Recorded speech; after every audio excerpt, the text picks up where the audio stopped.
All right, welcome to The Explainer. Today we're doing something really cool. We're going on a quest. We're heading way, way back to the very dawn of faith itself. Our mission? To find the oldest religious text ever discovered. It's a search that's going to take us from ancient river valleys straight into the tombs of long-dead kings. So let's start digging. So, think about this for a second. What was humanity's first prayer? What were the very first words our ancient ancestors used to try and talk to, well, whatever they believed was out there? It's a huge question, right? And the answer, as you're about to see, isn't found where you might expect. This is a real archaeological detective story. Now, when you hear religious text, you probably picture a book, maybe an old leather-bound one. But that's not what we're looking for.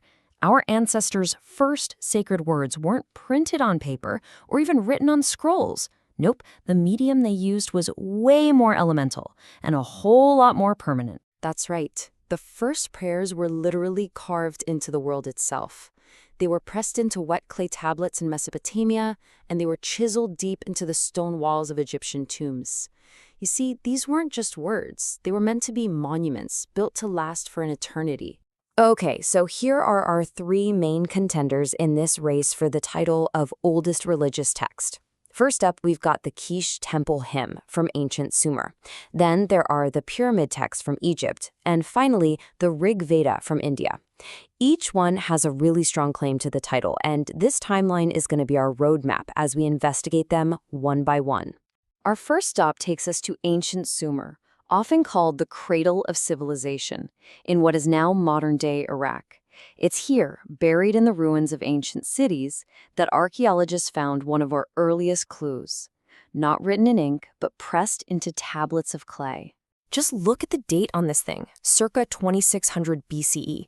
I mean, that is staggering. We're talking about something that's roughly 4,600 years old. This clay tablet is called the Kesh Temple Hymn, and it's basically a song praising Ninhursag, the Sumerian mother goddess of creation.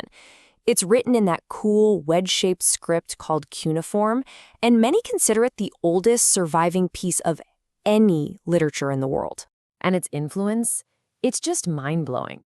This isn't some dusty old relic. Some scholars believe that the creation stories found in this hymn might have echoed down through the centuries, possibly even influencing parts of the book of Genesis. Just imagine that, a 4,600-year-old song that could be shaping stories we still tell today. Okay, our journey now takes us from the plains of Mesopotamia over to the Nile Valley in Egypt. We all know the Great Pyramids standing silently against the sky, but our clues, well, they're hidden deep beneath them in the darkness of the ancient burial chambers. So here's our second case file, the pyramid texts, found at Saqqara and dating to around 2400 BCE. These hieroglyphs are a whole collection of spells and prayers, and they had a very specific job: to guide the pharaoh's soul safely into the afterlife. And this is their big claim to fame. They're considered the very first full-length religious scripture we've ever found. Not just a hymn, but a whole collection. And this really gets to the heart of what makes them so unique. These texts had an audience of exactly one, the soul of the dead pharaoh. Think of it like a secret, sacred instruction manual for reaching the heavens, carved in stone to last forever, but sealed away from any living eyes. It was a prayer meant only for the gods. For our final contender, we're heading east to ancient India. And here, we find a totally different kind of scripture. This one wasn't primarily written down in stone or clay. For centuries, it was carried entirely in the human voice. This is the Rigveda. It was composed sometime between 1500 and 1200 BCE, and it is a massive collection. We're talking over 1,000 hymns in Vedic Sanskrit, all dedicated to gods like Indra, the storm god, and Agni, the fire god. But look at the material. Oral tradition. This right here is the key. For centuries, maybe even for 1,000 years, the Rigveda didn't exist as a written thing. It was all spoken word, meticulously memorized and passed down from teacher to student, generation after generation. This makes it really hard to pin down its exact age, but it also shows you just how incredibly powerful and important it was to the culture. And that leads us to the Rigveda's truly unique and powerful claim. You see, while the Kesh Temple Hymn and the pyramid texts are incredible relics from civilizations that are long gone, the Rigveda is a living scripture.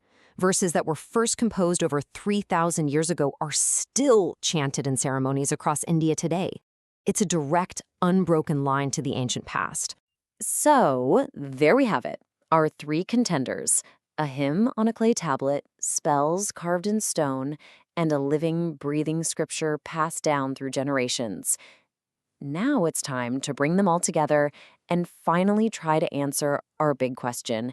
But as you're about to see, the answer is a lot more like a photo finish than a clear win. Okay, let's get down to it. Who wins? The Kesh Temple Hymn, the pyramid texts, the Rigveda? The answer is, well, it's complicated.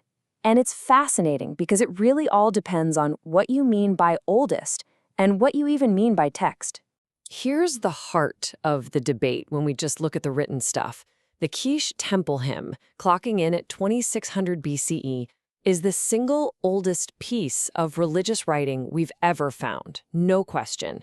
But the pyramid texts from 2400 BCE are the first complete collection of scriptures, like a whole book. So what counts more, the first sentence or the first chapter? But wait, there's a fantastic wild card in this whole story. While we're busy arguing about the oldest anonymous text, we can actually name the world's very first known author. Her name was Enheduanna.